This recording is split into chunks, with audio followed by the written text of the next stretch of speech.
Welcome na usab sa atong pamalandong sa pulong. Duha ka dakong limbong nga nag-andam sa kalibutan alang sa katapusang krisis, bakak nga pagsimba o kinabuhi sa kamatayon. Ang una mipuli sa awtoridad sa Dios, sa tradisyon sa tao, apan ang Biblia nag-ingon ang ikapitong adlaw mao ang ipapahulay sa Ginoo nga imong Dios, Exodo 20 Gis. Og ang pinadayag nagtawag sa katapusang henerasyon sa pagsimba kaniya nga nagbuhat sa langit og sa yuta, pinadayag 14 City. Ang ikaduha nagtudlo nga ang mga patay buhi paghihapon og may panimuot, apan ang kasulatan yanong nag-ingon ang mga patay wala nay nahibaluan, Ecclesiastes 9:5.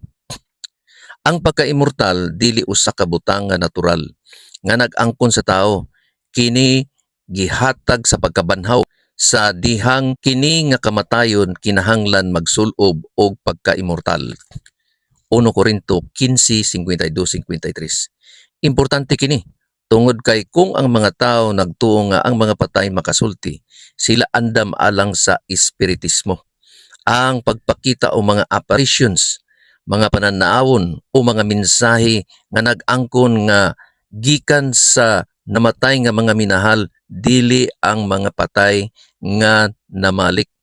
Kini paglimbong o deception sa yawa. Ang Biblia nagtudlo nga ang mga patay matulog hantod sa pagkabanhaw. Ang usa ka sayop moatake sa matuod nga pagsimba. Ang lain nag-abli sa pultahan sa labaw nga kinaiyahan nga paglimbong.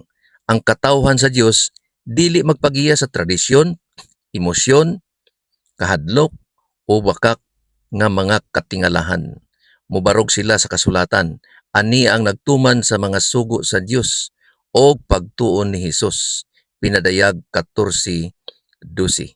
Kung ikaw naay nakatunan ni ini nga video, ayaw kalimot sa pag-like, pag-comment, pag-follow o share. Kita ta sa sunod na pod nga video. Ang Dios mag-amping kanatong tanan.